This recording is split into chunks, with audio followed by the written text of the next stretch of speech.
जय हिंद स्टूडेंट्स, मैं प्रभाकर पांडे। स्वागत है आपका प्रभाकर इंस्टीट्यूट ऑफ केमिस्ट्री में।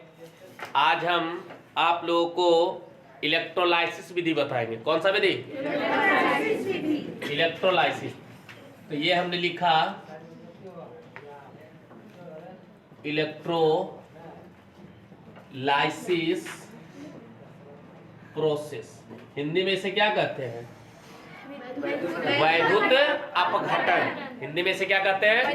वैद्युत अपघटन, है ना। तो इसमें क्या होता है कि इनमें कुछ धातु का ऑक्साइड या तो क्लोराइड होगा, या तो क्या होगा? ऑक्साइड होगा, या तो क्या होगा? क्लोराइड होगा। तो इनमें कुछ धातुओं के ऑक्साइड या क्लोराइड से होकर विद्युत धारा प्रवाहित करेंगे। इसमें क्या देंगे? और इनकी जो अवस्था होगी द्रवित होगी, यह ठोस अवस्था में नहीं रहेगा, बल्कि किस अवस्था में रहेगा? द्रवित अवस्था में। तो कुछ धातुओं के द्रवित ऑक्साइड या क्लोराइड से होकर विद्युत धारा प्रवाहित करने पर ये अपघटित हो जाते हैं। अपघटित का मतलब क्या हुआ? टूटना। अपघटित का मतलब क्या हो जाएगा? टूट जाता है ना, टूटना। तो अपघटित हो जाते हैं, जिसमें धातु जो होगा, आप देखो द्रवित धातु का ना है, तो धातु का या तो ऑक्साइड होगा, या तो क्या होगा? क्लोराइड होगा। तो एक इसमें होगा धातु और एक हो जाएगा इसमें अधातु, है ना। तो जो धातु होगा वो जाएगा कैथोड पर।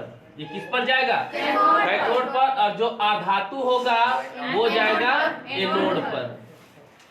ठीक है, समझ रहे? अब देखिए, हम आपको करके दिखाते हैं कि कैसे ये धातु ये देखिए क्लास 10th ऑब्जेक्टिव में आता है कि आपको जब किसी क्रियाशील धातु के द्रवित ऑक्साइड या क्लोराइड से होकर विद्युत धारा प्रवाहित करेंगे तो धातु कहाँ जाएगा? है ना, धातु कहाँ जाता है? कैथोड पर। और अधातु कहाँ जाएगा? एनोड पर जाता है। क्लियर? अब देखिए, समझिएगा कि जैसे एग्जाम्पल हम आपको लेते हैं पहला, कि जब द्रवित सोडियम क्लोराइड लेते हैं ना, कि द्रवित सोडियम क्लोराइड से होकर विद्युत धारा जब प्रवाहित करेंगे तो उसमें जो होगा सोडियम चल जाएगा कैथोड पर और क्लोरीन चल जाएगा एनोड पर। तो सोडियम क्या है? धातु है क्या धातु है? सोडियम धातु है और क्लोरीन क्या है? अधातु। तो यहाँ देखिए हम लिखते हैं, हमने लिखा NaCl।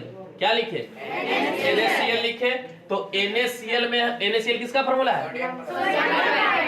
या फिर इसको साधारण हम लोग किस नाम से जानते हैं? साधारण नमक है ये, नमक है ये, है ना। अब इसमें हम क्या प्रवाहित किए? विद्युत धारा। कौन सा विधि लगाएंगे?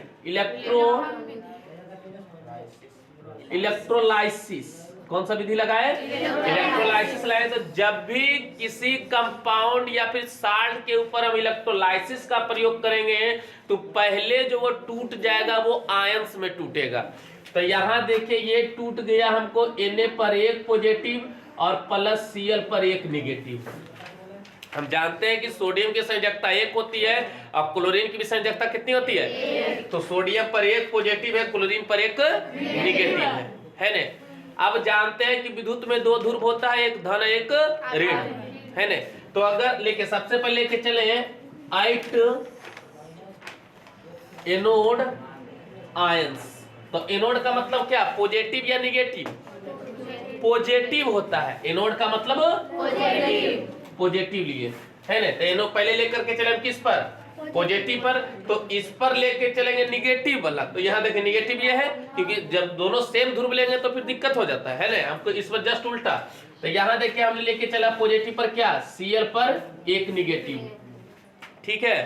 तो जब किसी भी एलिमेंट पर एक निगेटिव है, इसका कहने का तात्पर्य क्या हुआ कि एक इलेक्ट्रॉन को ले है, जो लेता है वही निगेटिव में होता है और जो देता है वो पॉजिटिव होता है। तो इस पर एक निगेटिव है, इसका मतलब क्या हुआ कि एक इलेक्ट्रॉन क्या पहले है? ले है, बाहर से हुआ और ले है। पहले तो जितना इलेक्ट्रॉन था उसका था ही, लेकिन उसके अलावा भी एक इलेक्ट्रॉन और क्या किया है? ले है। अगर वो एक इलेक्ट्रॉन का त्याग कर दे तो उदासीन हो जाएगा, फिर कोई चार्ज नहीं रहेगा, है ना। तो ये देखिए क्या किया कि एक इलेक्ट्रॉन का दिया त्याग कर, तो 1 इलेक्ट्रॉन को त्याग दिया, है ने। 1 इलेक्ट्रॉन क्या कर दिया? त्याग दिया। तो उदासीन हो गया। ये क्लोरीन परमाणु है, ये क्लोरीन क्या है? परमाणु है। और अगर Cl और प्लस Cl कर दिए तो ये हो गया Cl2, अणु बन गया ये। ठीक है। अब लेके चले 8 कैथोड आयंस। कैथोड का मतलब होता है निगेटिव, ठीक है। तो इस पर पॉजिटिव लेके चलेंगे तो Na पर एक पॉजिटिव। अब किसी भी एलिमेंट पर पॉजिटिव है, इसका मतलब क्या हो गया कि ये इलेक्ट्रॉन को क्या किया, दिया है, त्यागा, तब तो पॉजिटिव है। अगर ये एक इलेक्ट्रॉन को ले ले तो उदासीन हो जाएगा। क्या हो जाएगा, उदासीन हो जाएगा। तो ये देखिए, ये एक इलेक्ट्रॉन को लिया और ये हो जाएगा सोडियम पर आयंस, माने आयंस क्या हो जाएगा, खत्म हो जाएगा। ये सोडियम परमाणु हो गया, मुक्त हो गया ना आयन। और अगर इस सोडियम को जल के साथ अभिक्रिया करा देंगे तो ये बन जाएगा NaOH और प्लस हाइड्रोजन गैस, है ना। बैलेंस के लिए हम यहाँ 2 लगाते हैं, यहाँ भी 2 लगाते हैं। सोडियम 2 सोडियम 2 हाइड्रोजन देख कितना होगा, 2 2 4, यहाँ 2 लगाए, ऑक्सीजन 2, बैलेंस। समझ रहे। ये भी ऑब्जेक्टिव में क्वेश्चन पूछता है कि जब सोडियम क्लोराइड पर विद्युत धारा प्रवाहित करते हैं तो कौन से गैस का निर्माण होता है, तो कौन सा गैस का निर्माण होगा, H2 गैस का निर्माण होता है ना। अब देखिए कि सर त्यागे होने, ये ध्यान रखना कि जब भी इलेक्ट्रॉन लेगा तो लेफ्ट में और देगा तो राइट में, नहीं बताए थे पहले, लाव ले लेगा तो लेफ्ट में और देगा तो राइट में, लेगा तो लेफ्ट में। तो यहाँ देखिए, यहाँ पर यहाँ इलेक्ट्रॉन को क्या किया, त्याग किया। यहाँ समझिएगा कि तीर के जस्ट पहले लेफ्ट है, तीर के बाद क्या है, राइट है ना। तो लेगा तो लेफ्ट में, तो यहाँ देखिए इलेक्ट्रॉन को लिया था तो देखिए लेफ्ट में लिया, और देगा तो राइट में, तीर के जस्ट बाद। समझे कि नहीं समझे, क्लियर है ना। फिर से देख लिए कि NaCl में इलेक्ट्रोलाइसिस विधि लगाए, पहले किसमें टूट गया, ये आयंस में टूट गया, सोडियम आयन और क्लोरीन आयन। अब लेकर के चले एट एनोड आयंस, एनोड का मतलब पॉजिटिव होता है, तो इस पर निगेटिव लेके चले तो Cl निगेटिव लिए और इस पर एक निगेटिव है। इसका मतलब ये हुआ कि इन्होंने इलेक्ट्रॉन को ले ले है एगो, तो एक इलेक्ट्रॉन का क्या कर दिया, त्याग कर दिया, तो उदासीन हो गया। तो परमाणु बन गया, क्लोरीन परमाणु और परमाणु को जब आपस में जोड़ेंगे तो क्या बन जाएगा, अणु बन जाएगा Cl2।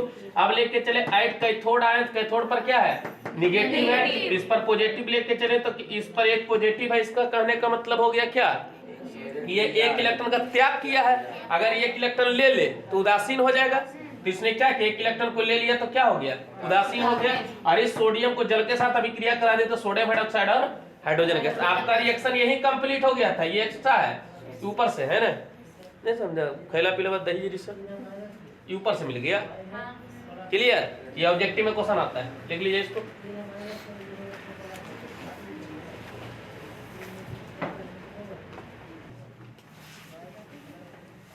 देखिए इसको डालते हैं,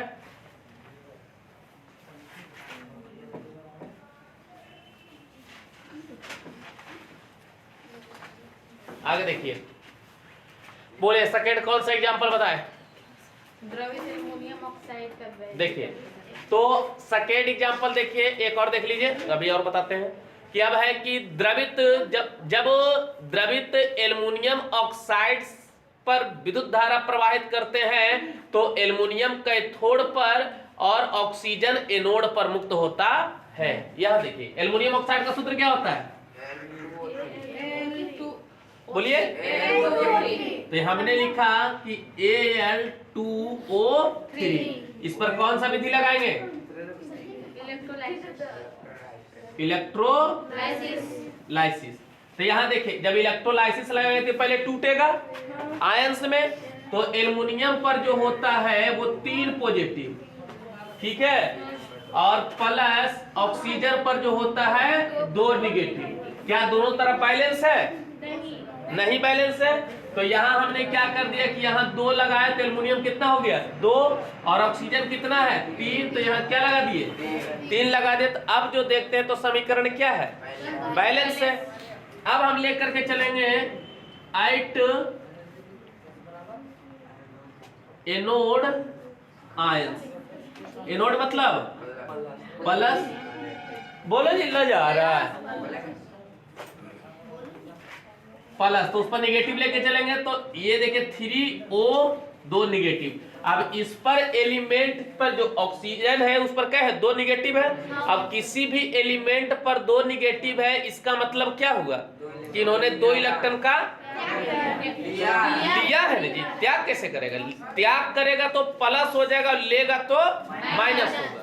तो यहाँ देखिए लिया है तो 2 इलेक्ट्रॉन लिया है, तो अगर 2 इलेक्ट्रॉन का त्याग कर दे तो उदासीन हो जाएगा। लेकिन हाई ऑक्सीजन कै गो? 3, तो मतलब 3 दूनी 6 इलेक्ट्रॉन हो गया। ये समझना है। अरे एक ऑक्सीजन ने 2 इलेक्ट्रॉन को लिया है, लेकिन हाई ऑक्सीजन कितना है? 3 गो है, तो कै गो त्याग करेगा? 6 गो। तो यहाँ देखिए ये टूट गया हमारा O2 में और +6 इलेक्ट्रॉन का त्याग कर दिया। ये 6 कैसे वो समझे है ने? अब देखिए बैलेंस है समीकरण, इन्हें ऑक्सीजन 2 गो है, इन्हें ऑक्सीजन कै गो है? 3 गो है। तो यहाँ देखिए अगर हम यहाँ 3/2 लगा दें तो बैलेंस हो गया। देखिए अरे बाबू यहाँ देखो 3/2 लगाए और गुने में नहीं रहा है और 2 है, तो 2 से 2 कट के बचले 3 नहीं हो बैलेंस। समझे कि नहीं समझे? अभी तक आप जान रहे थे 2 3 4 5 लगावे, लेकिन ऐसे भी बैलेंस होता है। हुआ कि नहीं हुआ? 3/2 था जी और 2 गुना में 2 से 2 कट गया, 3 बचा। ठीक है, आगे देखिए। अब लिखा हमने 8 कैथोड आयंस। कैथोड का मतलब निगेटिव, तो इस पर क्या लेके चलेंगे? पॉजिटिव वाला। तो 2Al पर 1 2 3 पॉजिटिव। अब किसी भी एलिमेंट पर पॉजिटिव है, इसका मतलब क्या हुआ? इलेक्ट्रॉन का त्याग किया है। कै गो? 3 गो। लेकिन हाई एल्युमिनियम कै गो? तो 3 दूनी 6, तो मतलब 6 इलेक्ट्रॉन को लेगा, तो +6 इलेक्ट्रॉन को लिया और ये टूट गया Al में। तो देखिए धातु किस पर मुक्त हुआ? कैथोड पर। और धातु किस पर मुक्त हुआ? ये ध्यान रखिए, ऑब्जेक्टिव में क्वेश्चन आता है कि वैद्युत अपघटन में अधातु किस पर मुक्त होता है, धातु किस पर मुक्त होता है? तो धातु जो होगा हमेशा कैथोड पर। अरे यहाँ ध्यान रखना कि प्लस वाला माइनस पर, माइनस वाला प्लस पर। धातु पर पॉजिटिव होता है, धातु पर कौन सा चार्ज होता है? पॉजिटिव। मुक्त किस पर होगा? निगेटिव पर। कैथोड क्या होता है? निगेटिव। याद रखने के लिए चलेगा? नहीं चलेगा? और अधातु क्या होता है? निगेटिव, लेकिन मुक्त कौन पर होता है? पॉजिटिव पर। एनोड का मतलब पॉजिटिव, ये ध्यान रखिएगा। सेकंड एग्जांपल लिख लीजिए।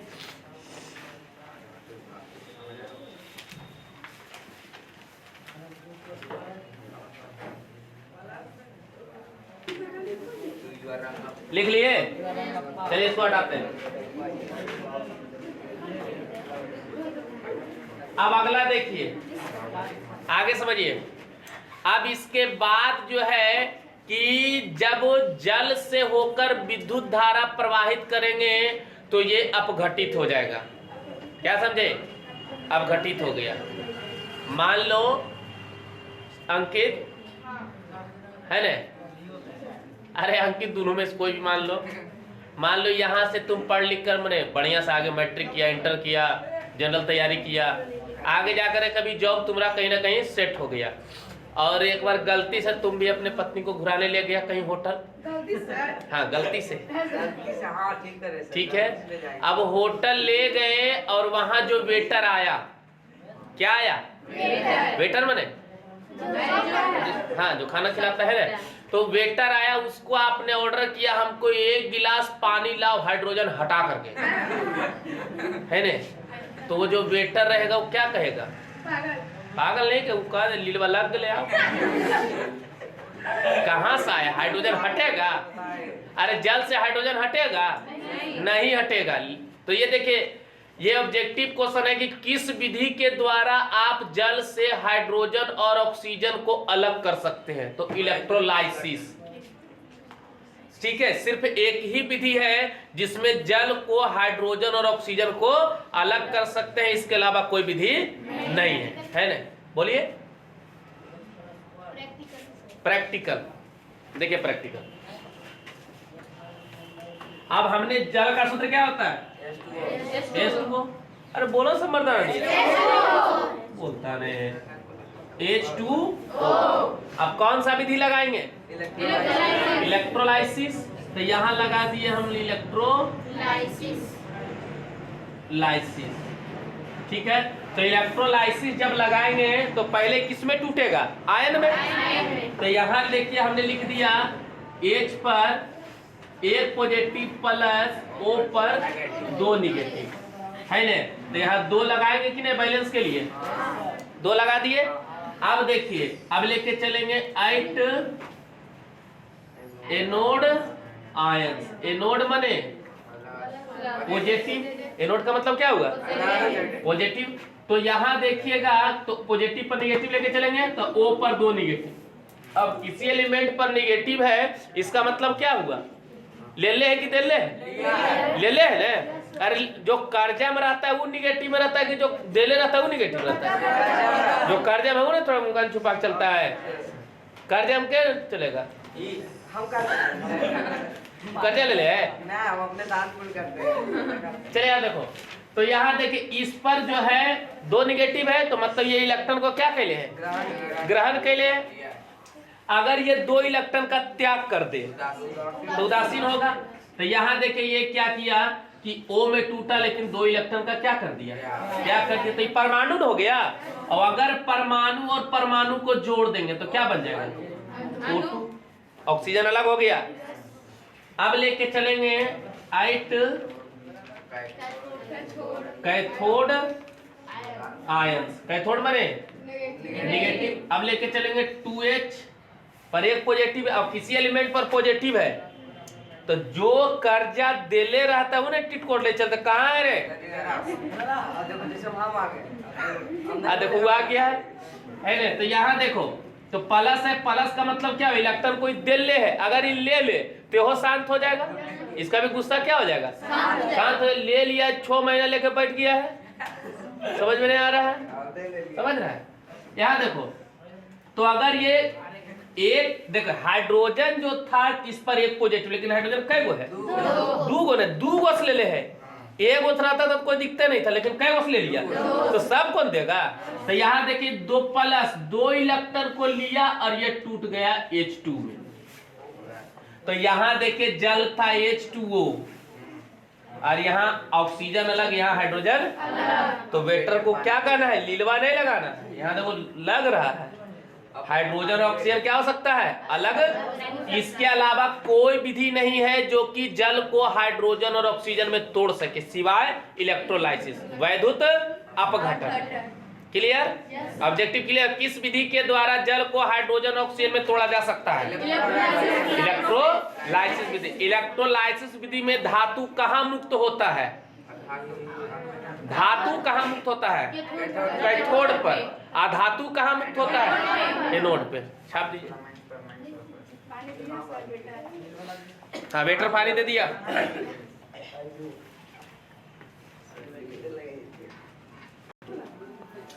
चलिए इसके बाद क्या है, इसके बाद है single SINGL, single displacement reaction. ठीक है, इसको हिंदी में क्या कहते हैं, एकल विस्थापन अभिक्रिया, है ना। तो सुन लीजिए कि एकल विस्थापन अभिक्रिया क्या है। तो वैसी रासायनिक अभिक्रिया जिसमें किसी यौगिक में परमाणु या परमाणुओं के समूह को किसी दूसरे परमाणु द्वारा विस्थापित कर दिया जाता है। समझ रहे हैं कि वैसी रासायनिक अभिक्रिया जिसमें किसी यौगिक में उपस्थित परमाणु या परमाणुओं के समूह को किसी दूसरे परमाणु द्वारा विस्थापित कर दिया जाता है, वही कहलाता है एकल विस्थापन अभिक्रिया। देखिए हमने एग्जांपल लेते हैं कि CuSO4, ठीक है, कॉपर सल्फेट है, इसका फॉर्मूला है ये कॉपर सल्फेट। अब ये समझिएगा कि सबसे जो क्रियाशील होता है, यहाँ देखिए धातुओं में जो इससे Zn से कम है आयरन और आयरन से कम है कॉपर, ठीक है, इन तीनों की तुलना में।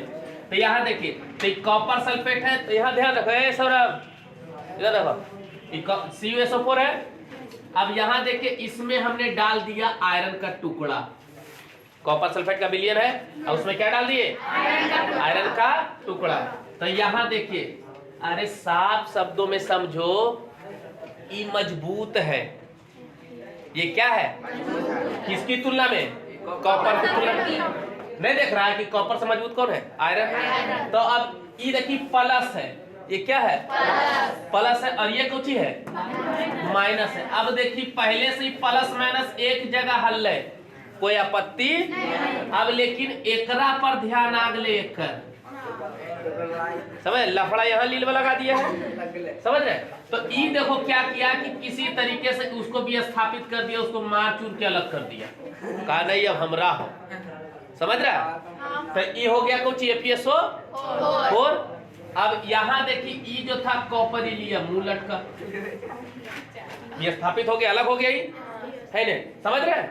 तो जब कॉपर सल्फेट के विलयन में आयरन का टुकड़ा डाला जाता है तो आयरन कॉपर को भी स्थापित कर देता है। इसको लगेगा कि अब तो ये हमरा हो गया, क्लियर। लेकिन यहाँ देखिए जब ApSO4 पर ध्यान, अब इतना है ये है आकर्षक कि इस पर ध्यान आ गया अपने जिंक के, समझ रहे किसका ध्यान आ गया, जिंक का। तो ये कर रहे ZnSO4 अब रील वाला